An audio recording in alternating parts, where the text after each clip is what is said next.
Hello students, आज आप लोग नया चैप्टर पढ़ेंगे चैप्टर 9।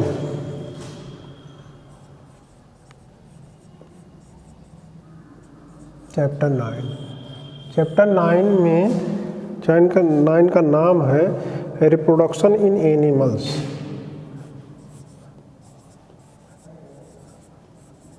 Reproduction in animals.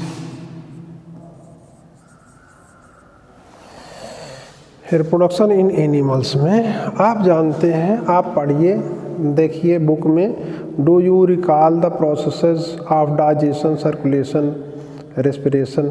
देखिए इसका मतलब है आप डाइजेशन, रेस्पिरेशन और सर्कुलेशन, ठीक है, इन सब चीज़ों को एक बार पढ़ चुके हैं, जानते हैं। ये सब जो प्रोसेस होते हैं, जो डाइजेशन है, सर्कुलेशन है, रेस्पिरेशन है, ये सब इंडिविजुअल को सरवाइव करने में हेल्प करते हैं, इसलिए इनको हम लोग लाइफ प्रोसेसेस कहते हैं।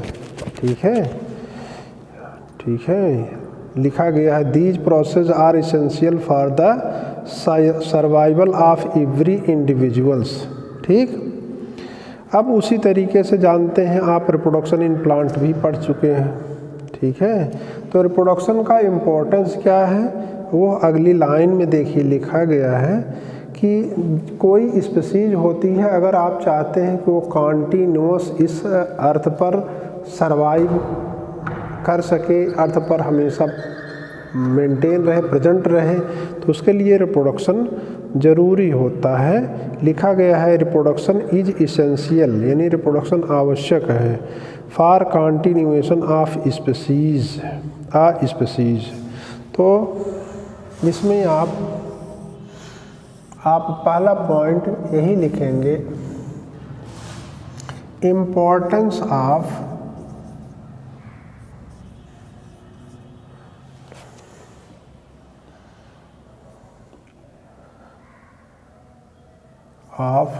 Reproduction.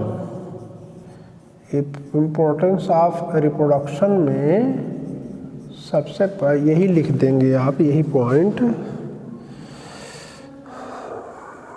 The reproduction is essential for, reproduction is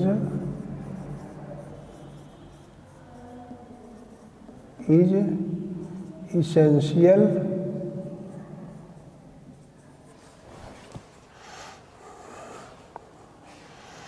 for the continuation of a species, continuation of a species। Species के कॉन्टिन्यूएशन, स्पीसीज इस धरती पर कॉन्टिन्यूसली बना रहे, इसलिए जो है रिप्रोडक्शन ज़रूरी है। ठीक है, अच्छा, अब इसमें आप देखिए, इस चैप्टर में आगे बताया गया है कि इस चैप्टर में आप रिप्रोडक्शन इन एनिमल पढ़ेंगे। अब अगली हेडिंग आपके यहाँ है मोड्स ऑफ रिप्रोडक्शन। ठीक है, अब इसमें फर्स्ट पैराग्राफ में दिया गया है कि have you seen the young ones of different animals. क्या आप डिफरेंट एनिमल्स के छोटे छोटे जो बच्चे होते हैं उनको आपने देखा है कि नहीं, उनका नाम देने की कोशिश कीजिए, जो कि टेबल 9.1 में है। जैसे ह्यूमन बीइंग के यंग वन को हम लोग बेबी कहते हैं, हेन के यंग वन को चिक कहते हैं, वैसे ही आपको कैट, डॉग, बटरफ्लाई, काऊ और फ्रॉग, ठीक है, इनके यंग वंस का नाम लिखना है। आप लोग मोबाइल से भी अगर सर्च करेंगे तो इन सब के नाम आप लोगों को मिल जाएंगे। ठीक है, कैट के यंग वंस का नाम, यानी name of young one of cat, यही डालेंगे तो आपको मिल जाएगा। ठीक है, तो इसको आप फिल कर दीजिएगा। ठीक है, तो टेबल आपके यहाँ दिया जाता है, ये होमवर्क में है। ठीक है, होमवर्क हम यहाँ पर लिख दे रहे हैं। होमवर्क में ये है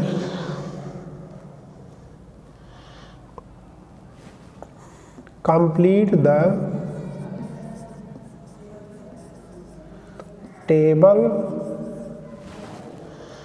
9.1 के टेबल को कंप्लीट करना आपका होमवर्क है। ठीक है, देखिए जैसा कि आप प्लांट में जानते हैं कि रिप्रोडक्शन के 2 मोड होते हैं। वैसे ही अगर एनिमल्स में भी देखेंगे तो एनिमल्स में भी रिप्रोडक्शन के 2 मोड्स होते हैं। तो आप यहाँ पर हेडिंग डाल लेंगे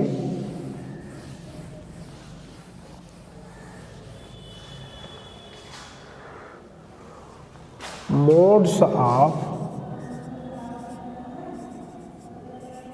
reproduction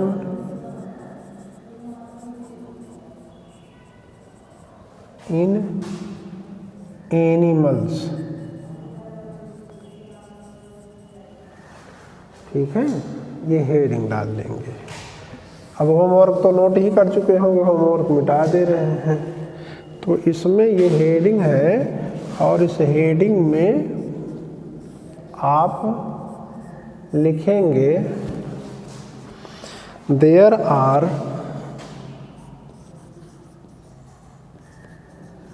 following 2 modes of reproduction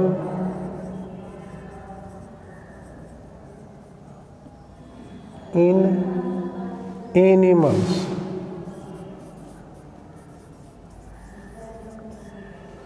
number 1 है सेक्सुअल रिप्रोडक्शन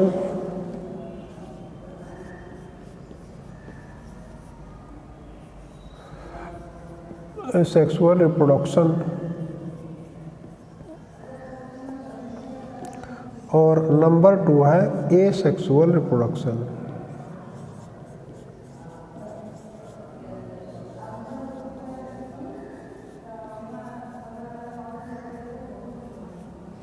सेक्सुअल रिप्रोडक्शन और एसेक्सुअल रिप्रोडक्शन 2 मोड होते हैं। ठीक है, अब जब आप इसको लिख लीजिएगा तो लिखने के बाद अगली हेडिंग आपके यहाँ आएगा सेक्सुअल रिप्रोडक्शन। अब आप सेक्सुअल रिप्रोडक्शन के बारे में पढ़ेंगे। ठीक है, अब इसको मिटा रहे हैं।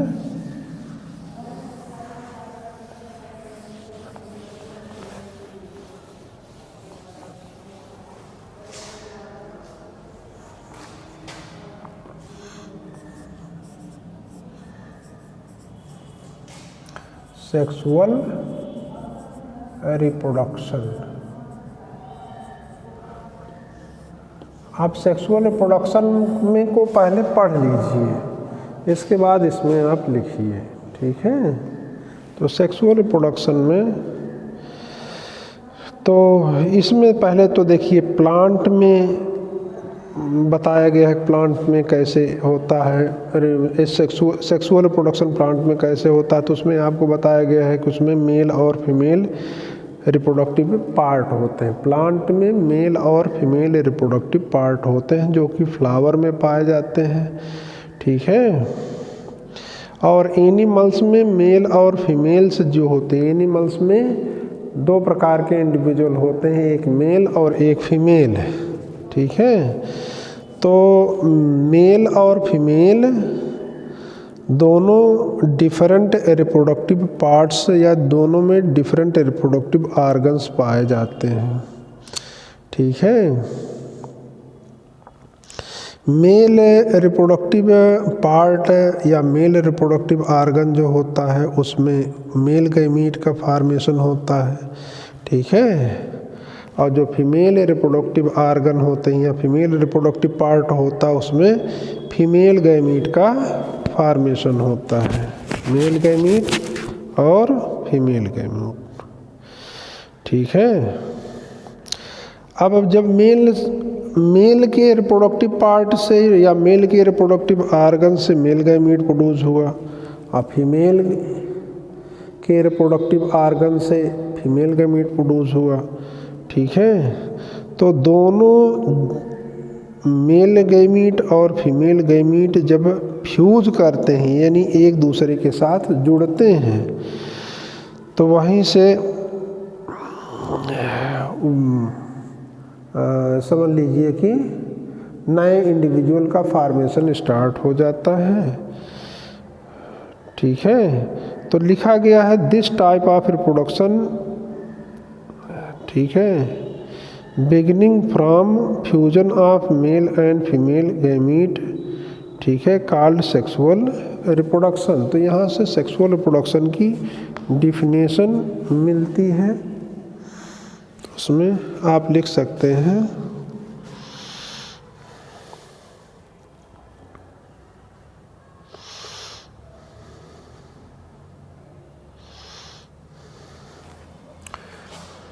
The reproduction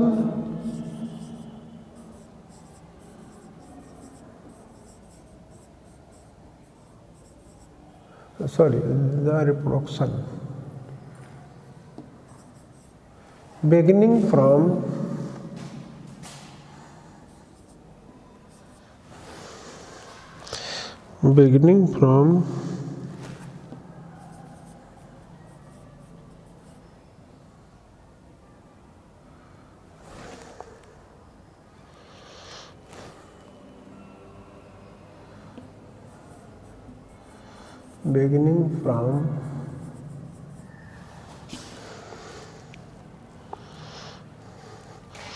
the fusion of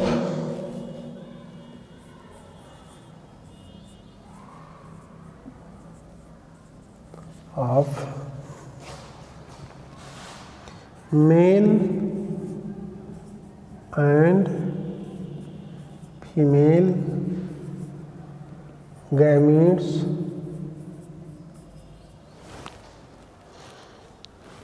is called sexual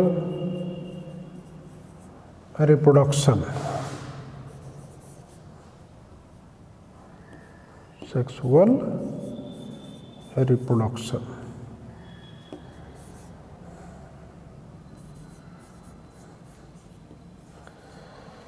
यह सेक्सुअल रिप्रोडक्शन,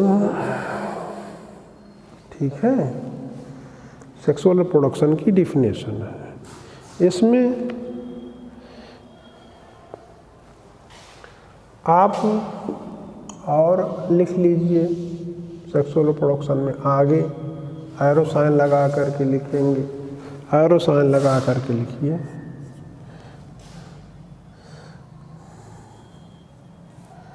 मेल एनिमल्स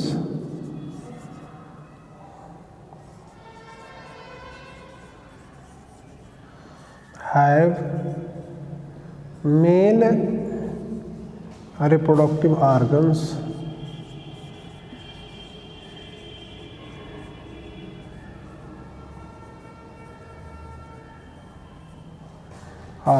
या parts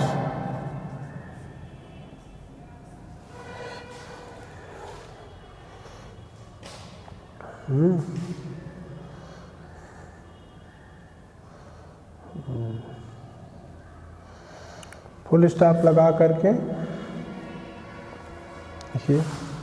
mail animals produce male gametes.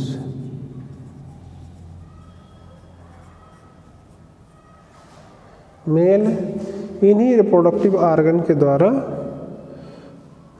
Male gamete produce करते हैं। ठीक है। और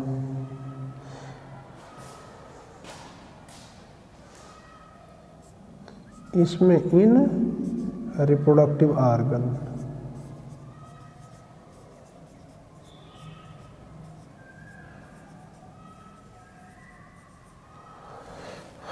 और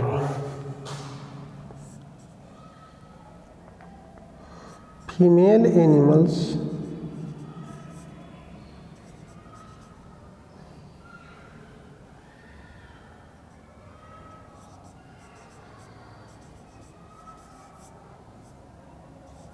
have female reproductive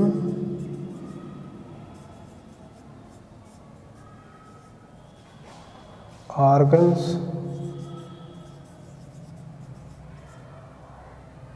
ब्रैकेट में parts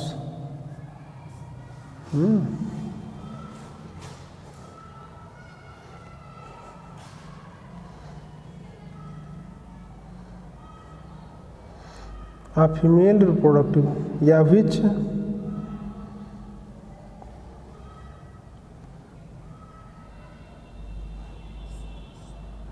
female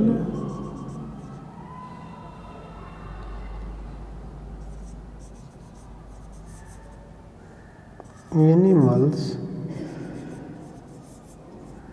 produce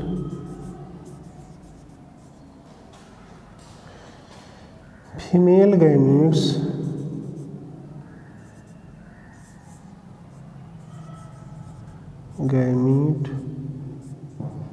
in reproductive argon.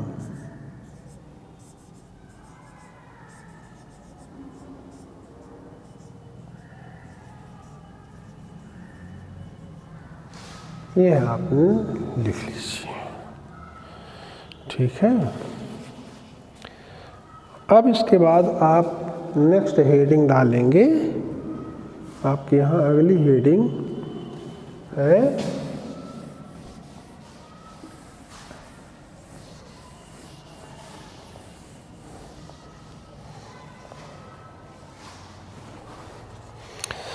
Male reproductive organs.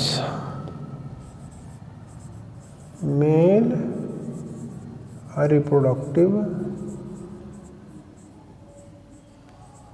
Organs. Male reproductive organs के बारे में अगले वीडियो में हम आपको बताएं, ठीक है। यहाँ तक आप लोग कर लीजिए।